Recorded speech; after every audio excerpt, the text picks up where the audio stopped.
AP CM YS Jaganmohan Reddy పుట్టినరోజు వేడుకలు ఉమ్మడి తూర్పుగోదావరి జిల్లా వ్యాప్తంగా కూడా ఘనంగా నిర్వహిస్తున్నారు. ప్రధానంగా ముమ్మడివరం నియోజకవర్గంలో ముఖ్యంగా చూసుకుంటే ముమ్మడివరం మార్కెట్ కమిటీ చైర్మన్ ఎవరైతే ఉన్నారో అలాగే కురుపూడి శివనారాయణ గారి ఆధ్వర్యంలో భారీ ఎత్తున రక్తదానంతో పాటు అలాగే పేదలకు వస్త్రదానంతో పాటు అన్ని కూడా ఇక్కడ భారీ ఎత్తున అయితే ఏర్పాటు చేస్తున్న పరిస్థితి ప్రధానంగా ఉంది. ఇక్కడ ముఖ్యంగా ఏ ఏర్పాట్లు చేశారు, ఈ యొక్క వైఎస్ జగన్మోహన్ రెడ్డి పుట్టినరోజు వేడుకలు ప్రతి సంవత్సరం కూడా ఏ విధంగా నిర్వహిస్తున్నారు మరియు విషయాలు అడిగి తెలుసుకునే ప్రయత్నం చేద్దాం. సార్ చెప్పండి, ఈ రోజు వైఎస్ జగన్మోహన్ రెడ్డి పుట్టినరోజు వేడుకలు ఏ విధంగా నిర్వహిస్తున్నారు?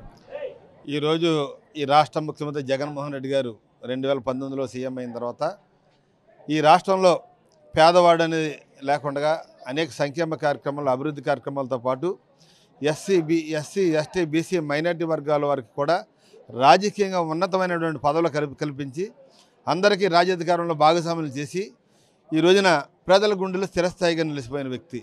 ఇవాళ ఆంధ్రప్రదేశ్ రాష్ట్రం అంతా కూడా జగన్ గారి యొక్క పుట్టినరోజు ఒక పండగ వాతావరణంలో జరుపుకుంటున్నారు.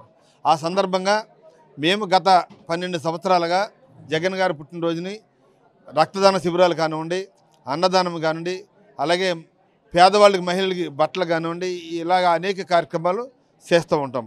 కారణం ఏంటంటే జగన్మోహన్ రెడ్డి గారు ఈ రాష్ట్రానికి, ఈ రాష్ట్ర ప్రజల కోసం చేస్తున్నటువంటి సంక్షేమ కార్యక్రమాలని, అలాగే ప్రజల కోసం ఆయన పడే తపన, ఆయన తండ్రి గారు కానీ ఆయన కానీ ఈ రాష్ట్ర ప్రజల కోసం అనేక మందికి పేదవాడి విద్య పీజీ రియంబర్స్మెంట్ కానివ్వండి, ఆరోగ్యశ్రీ కానివ్వండి, ఆనాడు రాజశేఖర రెడ్డి గారు పెట్టినటువంటి ఉచిత కరెంట్ కానివ్వండి, అనేక కార్యక్రమాలని ఆదర్శంగా తీసుకుని ఈ రాష్ట్ర ముఖ్యమంత్రి జగన్మోహన్ రెడ్డి గారు ఆయనకి తండ్రికి మించిన తనయుడిగా ఈ రాష్ట్రానికి, ఈ రాష్ట్ర ప్రజల కోసం అనేక సంక్షేమ కార్యక్రమాలు, అమ్మఒడి కానివ్వండి, విద్యా కానివ్వండి, విద్యా దీవెన కానివ్వండి, విద్యా వసంత కానివ్వండి, జగనన్న గోరుముద్ద కానివ్వండి, ఆసరా కానివ్వండి, చెయ్యూత కానివ్వండి, అలాగే రైతు భరోసా కేంద్రాలు కానివ్వండి, అనేక కార్యక్రమాల ద్వారా రాష్ట్ర ప్రజల కోసం అనేక మార్పులు తీసుకొచ్చి ఈ రాష్ట్రాన్ని, రాష్ట్ర ప్రజల సంక్షేమాన్ని ఏ రాష్ట్రంలోని జరగనటువంటి విధంగా ఈ రాష్ట్రంలో చేస్తున్నటువంటి వ్యక్తి ఎవరైనా ఉందంటే జగన్మోహన్ రెడ్డి గారు. అంటే ప్రధానంగా మీరు ముమ్మడివరం నియోజకవర్గంలో ఎన్నో సేవలు చేస్తున్నారు. గత కోవిడ్ టైంలో కావచ్చు, గత అప్పటి నుంచి కూడా ప్రధానంగా మీరు వైఎస్పీ పార్టీ అధికారంలోకి వచ్చిన తర్వాత మీకు ఏ పదవులను ప్రధానంగా ఇవ్వడం జరిగింది, దానితో మీరు ఏ విధంగా న్యాయం చేస్తున్నారు? నేను పి మల్లవరం గ్రామ పంచాయతీలో 2 సార్లు సర్పంచ్గా పనిచేశాను. అలాగే ప్రజెంటు ముమ్మడివరం నియోజకవర్గం మార్కెట్ కమిటీ చైర్మన్గా ఉన్నాను. అలాగే రాష్ట్ర కార్యదర్శిగా పనిచేస్తున్నాము. మేము జగన్మోహన్ రెడ్డి గారిని ఆదర్శంగా తీసుకుని ఈ నియోజకవర్గంలో అనేక సంక్షేమ కార్యక్రమాలు, అనేక అభివృద్ధి కార్యక్రమాలతో పాటు నేను కోవిడ్ టైంలో చూసుకున్నట్లయితే ముఖ్యంగా 4000 మందికి పైసలు కోవిడ్ని బారిన పడిన వాళ్ళందరూ కూడా నిత్యావసర వస్తువులు కానివ్వండి, కాయగూరలు కానివ్వండి, అలాగే మందులు కానివ్వండి, అలాగే హాస్పిటల్ ఐసోలేషన్ సెంటర్లకి బెడ్లు కావాలంటే 100 బెడ్లు ఇవ్వడం జరిగింది. అలాగే కరోనా నిధి కూడా సీఎం రిలీఫ్ ఫండ్ కూడా 1 లక్ష రూపాయలు ఇవ్వడం జరిగింది. దాంతోపాటు అనేక సేవా కార్యక్రమాలు, ఎక్కడ పేదవాళ్ళు ఇల్లు కాలిపోయినా వాళ్ళకి సిమెంట్ ఇవ్వడం కానివ్వండి, ఇల్లు నిర్మాణానికి ఐరన్ ఇవ్వడం కానివ్వండి, అలాగే ఈ బ్లడ్ క్యాంప్ ద్వారా సుమారుగా నేను 5000 యూనిట్లు తీసుకోవడం జరిగింది. సుమారుగా 7000 మందికి ఎవరైతే హాస్పిటల్ పర్పస్ యాక్సిడెంట్లో కానివ్వండి, అలాగే ఎక్కడైనా యాక్సిడెంట్లో కానీ లేకపోతే ఏదైనా ఆపరేషన్ పర్పస్ కానీ అనేక మందికి దీని ద్వారా బ్లడ్ ఇవ్వడం జరిగింది. అలాగే కిడ్నీ వ్యాధులకు కానీ, క్యాన్సర్ ఉన్న వాళ్ళకి కానీ, అనేక రకాల జబ్బులు బారిన పడిన వాళ్ళకి ఆర్థికంగా ఎంతోమందికి సాయం చేయడం జరుగుతూ ఉంది. అంటే ప్రధానంగా చూసుకుంటే ఇప్పుడంతా కూడా వైసీపీ దూకుడుగా వెళ్తున్న పరిస్థితి. అంటే సీట్లు మార్పులు చేర్పులతో ముందుకెళ్తున్నారు పరిస్థితి. కొన్ని నియోజకవర్గాల్లో సిట్టింగ్లు కూడా మార్చేస్తున్నారు. ముమ్మడివరం నియోజకవర్గంలో కూడా గత కొన్నాళ్ళ నుంచి కూడా మీరు సేవా కార్యక్రమాలు చేస్తున్నారు. ఇక్కడ కూడా మార్పులు చేర్పులు వచ్చే అవకాశంలో మీకు టికెట్ ఏమైనా వచ్చే ఆశిస్తున్నారు మీరు? ప్రధానంగా ఈ రాష్ట్రంలో అనేక చోట్ల మార్పులు చేసేటటువంటి అవకాశం ఉంది. ఎందుకంటే సిట్టింగ్ల మీద అక్కడక్కడ కొద్దిగా ఏదైనా ఎంత బాగా చేసినప్పటికీ కూడా ఏదైనా పార్టీల్లో కానీ జనాల్లో కానీ అసంతృప్తి ఉన్నప్పుడు అక్కడ కొత్త వారికి అవకాశాలు కల్పించడం, అలాగే ఎవరైతే సిట్టింగ్లు ఉన్నారో వాళ్ళకి కూడా రేపొద్దున రాబోయేది జగన్ గారి గవర్నమెంట్, అందులో ఏ రకమైన సందేశం లేదు. గవర్నమెంట్ వచ్చినప్పుడు వాళ్ళకి నామినేట్ పదవుల్లో కానీ వాళ్ళకి ఇచ్చే గౌరవం ఖచ్చితంగా జగన్ గారు ఇస్తారు. అలాగే కొత్త వారికి, అంటే చాలామంది, నేనే కాదు చాలామంది ఈ నియోజకవర్గంలో పనిచేస్తున్న, యాక్టివ్గా పనిచేసిన నాయకులు చాలామంది ఉన్నారు. మాలో ఎవరికి టికెట్ ఇచ్చినా మేమందరం కూడా పనిచేస్తాం. ఎందుకంటే జగన్మోహన్ రెడ్డి గారికి బాగా తెలుసు ఎవరైతే ఈ నియోజకవర్గంలో ప్రజలకి సేవ చేస్తున్నామో, పనిచేస్తున్నామో. నేను గత 35 సంవత్సరాలుగా రాజకీయాల్లో ఉంటే అనేక సేవా కార్యక్రమాలు చేస్తూ ఉన్నాం. ఏదైనా ఈ నియోజకవర్గంలో మార్పులు జరిగేటప్పుడు జగన్మోహన్ రెడ్డి గారి నాయకత్వంలో ఈ నియోజకవర్గంలో ఎమ్మెల్యేగా అవకాశాలు కల్పిస్తే ఖచ్చితంగా నేను ఈ నియోజకవర్గంలో పోటీ చేసి మన జగన్మోహన్ రెడ్డి గారి నాయకత్వంలో పనిచేస్తాము. ఎందుకంటే నాకు కూడా అన్ని వర్గాల నుంచి అన్ని కులాల నుంచి కూడా ఆదరణ ఉంది. అనేక సేవా కార్యక్రమాలు చేస్తున్నాం. నిరంతరం ప్రజల మధ్యన పనిచేస్తూ ఉన్నాం కనుక అవకాశం ఇస్తారని ఆశతోడున్నాము.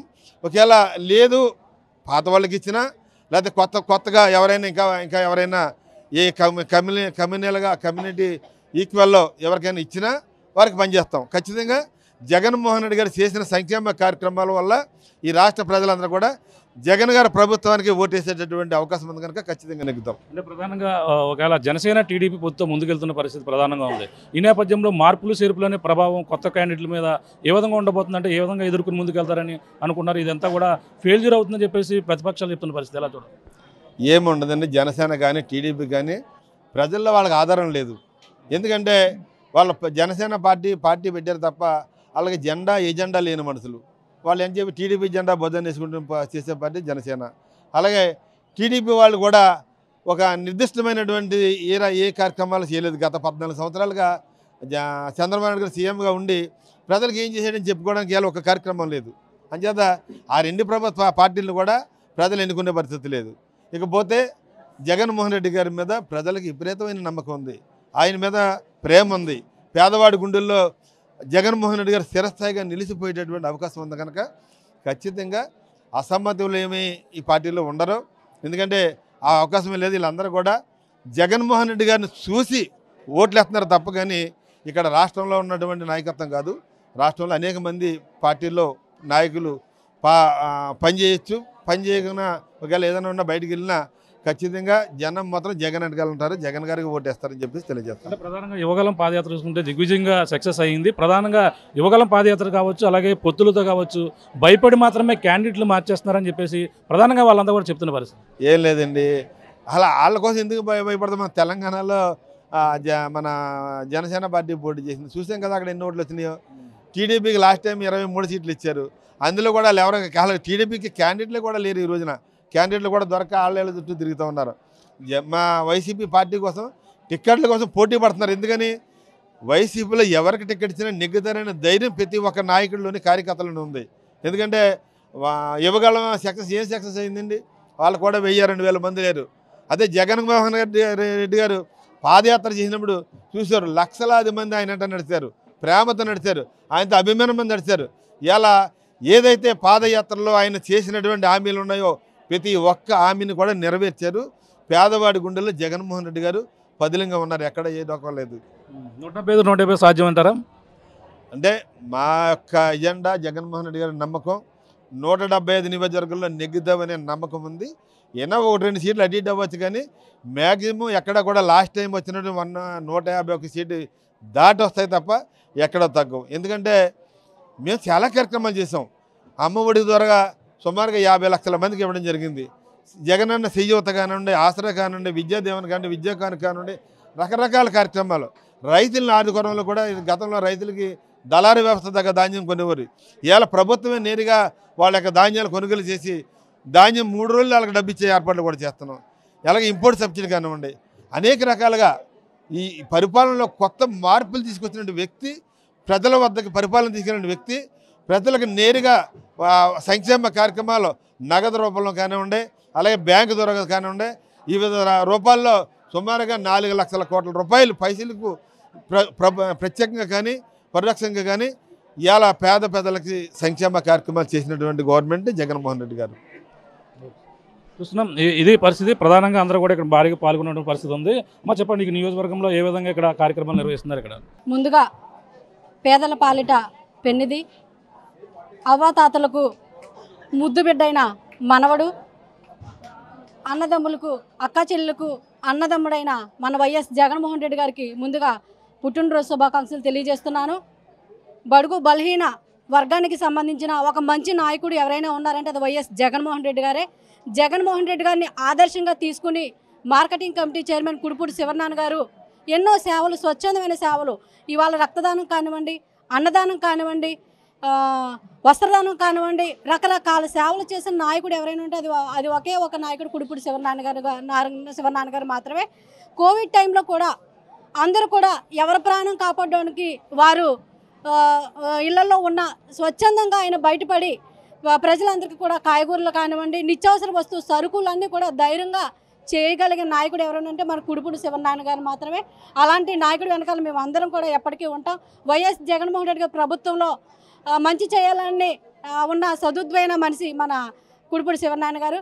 అలాంటి వాళ్ళని భగవంతుడు ఎప్పుడు కూడా మంచిగా చూడాలి, వాళ్ళ కుటుంబానికి ఆయన కూడా మంచిగా ఉండాలని నేను మనస్ఫూర్తిగా కోరుకుంటున్నాను. ఇది పరిస్థితి. ప్రధానంగా వైఎస్ జగన్మోహన్ రెడ్డి జన్మదిన పురస్కరించుకుని మొత్తం కార్యక్రమాలు, సేవా కార్యక్రమాలు అయితే చేస్తున్నారు. అందులో ముఖ్యంగా ముమ్మడివరం నియోజకవర్గంలో భారీ ఎత్తున అయితే ఇక్కడ రక్తదాన శిబిరాలు కావచ్చు, అన్నదానం కావచ్చు, పేదలకైతే వస్త్రాల పంపిణీ అన్నీ కూడా మార్కెట్ కమిటీ చైర్మన్ ఎవరైతే ఉన్నారో కుడిపూడి శివనారాయణ గారి ఆధ్వర్యంలో భారీ ఎత్తున ఇక్కడ నిర్వహిస్తున్నారు. ఏదేమైనా రాబోయే రోజుల్లో మళ్ళీ జనసేన టీడీపీ కలిసినప్పటికీ 175కు 175 కూడా సాధించి తీరుతుంది. జగన్మోహన్ రెడ్డి చేసినటువంటి సంక్షేమ పథకాలే మళ్ళీ అధికారాన్ని చేజెక్కించుకుంటామంటూ ప్రధానంగా ధీమా వ్యక్తం చేస్తున్న పరిస్థితి ప్రధానంగా కనబడుతుంది. ఇది ఇక్కడ ఉన్న తాజా పరిస్థితి. కెమెరామెన్ రాముతో ప్రకాష్, RTV, ముమ్మడివరం నుంచి. మరిన్ని వీడియోస్ కోసం ఛానల్ ని సబ్స్క్రైబ్ చేయండి. లేటెస్ట్ అప్డేట్స్ కోసం వాట్సాప్ ఛానల్ ని ఫాలో చేయండి. అండ్ లింక్ డిస్క్రిప్షన్ లో ఉంది.